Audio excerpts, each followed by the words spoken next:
بسم الله الرحمن الرحيم الحمد لله وكفى والصلاة والسلام على الحبيب المصطفى صلى الله عليه وعلى آله وسلم تسليما كثيرا صلي وسلم على محمد.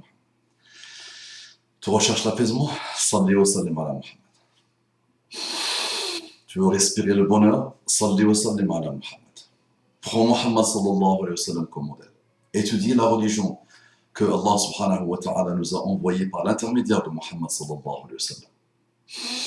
اللهم صل وسلم على محمد إن الله وملائكته يصلون على النبي يا أيها الذين آمنوا صلوا عليه وسلموا تسليما. إخواني أخواتي السلام عليكم ورحمة الله وبركاته. Que la paix d'Allah subhanahu wa ta'ala, sa miséricorde et ses bénédictions soient sur vous, mes frères, Zissour, partout dans le monde. Bonjour, bonsoir, bon appétit, bonne élévation, bonne détermination, bonne remise en cause, bon désir d'excellence, bon début de MUE, bon début de métamorphose dans le bon sens, bonne remise en cause, naam, bonne patience, bonne endurance, bon ce que vous voulez, mes frères et sœurs, partout dans le monde, qu'Allah vous accorde et nous accorde la guidée et ses délices. Une sœur me dit qu'Allah la bénisse et qu'Allah lui facilite et qu'Allah subhanahu wa ta'ala apaise son cœur. Elle me dit salam frère, wa alaykum salam wa rahmatullahi wa barakatuhu. Ahsan, Ukhti, j'allais dire Habibi pour un frère, Ukhti, Azizati pour une sœur, qu'Allah la bénisse.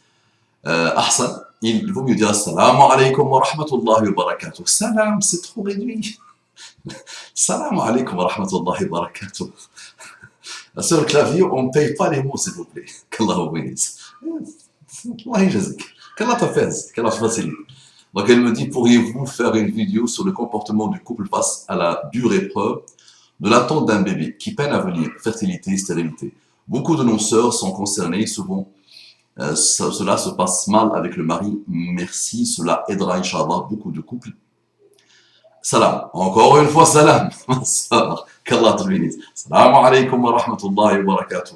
Wa alaykum salam wa rahmatullahi wa barakatuh. Naam, il y a des cas extrêmes, subhanallah, de maris qui n'arrivent pas à pardonner, qui n'arrivent pas à laisser tranquille une épouse qui ne peut pas avoir d'enfant. Et ça me rappelle, subhanallah, un souvenir pas très lointain d'il y a 2-3 ans. Une femme s'est mise devant un train parce que il a eu la 5e ou la 6e, elle est tombée la 5e ou la 6e fois d'une fille. Et son mari voulait un garçon. C'était un ultimatum. Soit elle accouche d'une fille, d'un homme, d'un garçon, soit elle se marie. Donc elle a préféré mourir, se suicider. Et c'est dans un pays musulman en plus. Que d'avoir cette fille et que son mari se marie une deuxième fois. Là, il y a beaucoup de malheur dans cette histoire.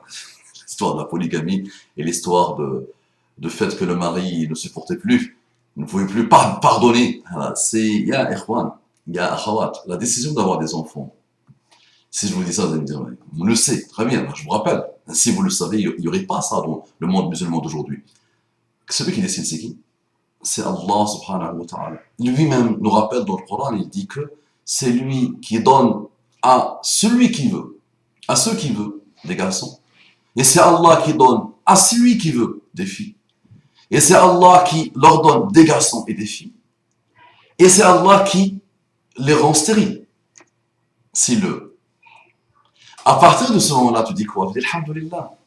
Alhamdulillah. Si Allah subhanahu wa ta'ala ne me donne pas d'enfant, c'est qu'il a vu le bien ensemble. C'est un bien pour moi. L'autre jour, j'étais avec un frère qui pleurait, un ancien militaire dur et tout ça, qui pleurait. Pourquoi? Mon enfant, dès qu'il s'est mis dans le collège, à 11 ans, il a complètement changé. Il devient un futur malheureux, un futur délinquant, là, dur avec les profs, méchant, irrespectueux, les notes ont connu une descente vertigineuse. Et voilà, d'autres, l'autre jour, un imam aussi, presque en train de pleurer, un imam de mosquée, me disait, ma fille, 20 ans, elle porte le hijab. Je dis blanc, elle dit noir, je dis noir, elle dit blanc. Moi et sa mère, elle ne nous supporte pas. Elle est trop dure avec nous. Nous, elle ne nous respecte pas. Le jour où tu auras un enfant comme ça, tu préféreras mourir 200 fois. Et tu auras une hasra, une amertume, une hasra, une marara dans ton cœur jusqu'à la fin de ta vie. L'autre jour, j'étais dans une mosquée pour donner une conférence. On m'a dit 2 jeunes sont morts, accident de voiture, malheureusement. Et c'était avec des jeunes qui vendent de la drogue, qui dealent, qui font tous les problèmes qu'on voit aujourd'hui. Donc, si Allah subhanahu wa ta'ala te donne des enfants, demande à Allah subhanahu wa ta'ala avant qu'il te donne déjà que Allah les guide, et que s'il voit le bien en les enfants, il te les donne. Et sinon qu'il t'éloigne de ça, parce que ça peut être une fitna totale. Maintenant, naam, c'est humain. Naam, c'est humain de vouloir avoir des enfants. Naam. Mais je vais te raconter une anecdote. Parce que tu vas me dire, vous ne parlez que de la théorie, parlez un peu de pratique. On veut de la pratique. On vit dans un contexte difficile et on veut de la pratique. Ton frère, qui te conseille. Il y a quelques années, subhanallah, la médecine avait dit que moi, je ne peux pas avoir des enfants. Et ma femme ne pouvait pas avoir des enfants.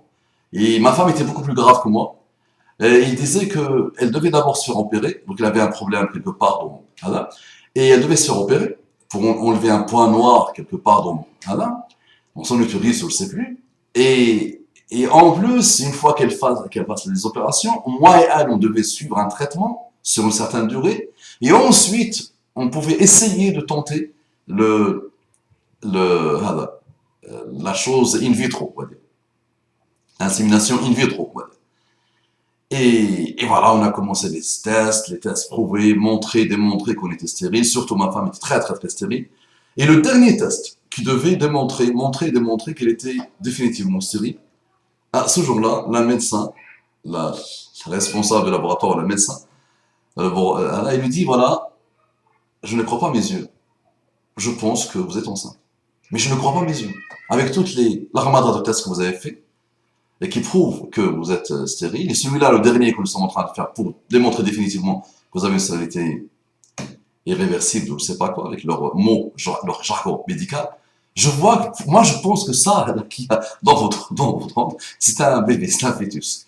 Mais je ne crois pas mes yeux. Tenez, madame, s'il vous plaît, allez faire les analyses là, allez voir votre médecin généraliste et tout ça, et tenez mon numéro de téléphone. Si ça se confirme que vous êtes enceinte, appelez-moi.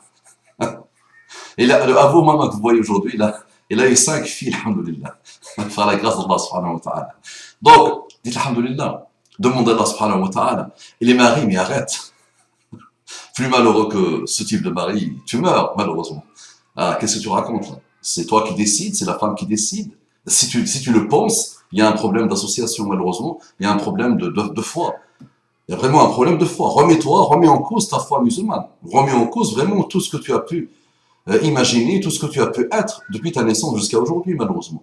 Donc, la femme et l'homme, le couple, qui ne peuvent pas avoir d'enfants, il faut qu'ils se disent qu'à partir du moment où ils disent Allah, à partir du moment où ils disent ça, Allah et Allah ne fait que le bien pour toi. Tout le bien vient d'Allah et tout le mal vient de toi. Donc dis alhamdulillah, alhamdulillah, alhamdulillah, il soutient cette épouse parce que naam, ça peut être plus dur pour l'épouse, soutiens-la, aime-la, montre-lui ton amour, montre-lui ta tendresse, montre-lui que tu es avec elle dans cette épreuve et tous les deux, oubliez, ne pointez pas trop sur les enfants, oubliez ça parce que je vois ma soeur là, je te vois très très préoccupé par ça, oublie ça. Et le moment où Allah verra que c'est bien pour toi, il te donnera. Et sachez que beaucoup d'hommes et beaucoup de femmes souffrent à cause de leurs enfants qu'Allah leur a donné. Moi, je connais une famille, 10 enfants, 10. Tous, sans aucune exception, ont très mal tourné. 10. Garçons et filles. Ils ont très mal tourné. Et on voit pas mal de cas. Donc, ça peut être une épreuve, le fait que tu n'as pas d'enfants, et ça peut être aussi une lourde épreuve quand tu as les enfants. Ce qu'il faut se dire, Ya Rabbi, donne-moi des enfants et aide-moi à les éduquer. Parce que si tu as des enfants, tu ne les éduques pas bien, tu seras responsable devant Allah subhanahu wa ta'ala. Et souvent, on a des enfants, on pense à quoi? À les nourrir, à leur faire manger, à dire, oh, qu'elle est beau, qu'elle est belle, ma fille. Mais sur Facebook, on est, oh là là, qu'elle est beau, qu'elle est belle, oh. Et après, quelle éducation tu lui as donnée? Tu as rapporté une pourriture qui va pourrir encore la planète, malheureusement, et le monde. Donc, step by step, remets-toi en cause, remets ta foi en Allah subhanahu wa ta'ala en cause, ta manière de voir les choses, reviens à Allah subhanahu wa ta'ala, sois satisfaite de la décision d'Allah subhanahu wa ta'ala, prosterne-toi et demande à Allah subhanahu wa ta'ala. il te les donnera, Inch'Allah. Demande à Allah subhanahu wa ta'ala, il te les donnera, d'accord? Et un jour, Inch'Allah, tu viendras, parce que j'ai souvent eu des messages de ce type, 2, 3 ans après, la personne vient me dire, Alhamdulillah, Allah a décidé de me donner des enfants, alors qu'il avait, ou elle avait perdu complètement espoir. Demande à Allah subhanahu wa ta'ala, c'est vraiment une grande ni'ma d'avoir des enfants, et plus grande ni'ma encore, c'est de les éduquer, une éducation islamique. Barakallahu fiki, qu'Allah te bénisse. Le mari, attention, soutiens ton épouse, s'il te plaît. Oubliez cette ni'ma, elle viendra, Inch'Allah. Soutiens-la, invite-la, voyage avec elle, invite-la à un resto si tu veux, embrasse-la, câline-la, donne-lui de la tendresse, Inch'Allah. Faites tous les deux des salawats, prosternez-vous tous les deux, demandez à Allah subhanahu wa ta'ala, et vous les aurez, vos enfants. Et je demande à Allah subhanahu wa ta'ala de vous aider à leur inculquer une éducation purement islamique et islamiquement pure. Assalamu alaikum wa rahmatullahi wa barakatuh.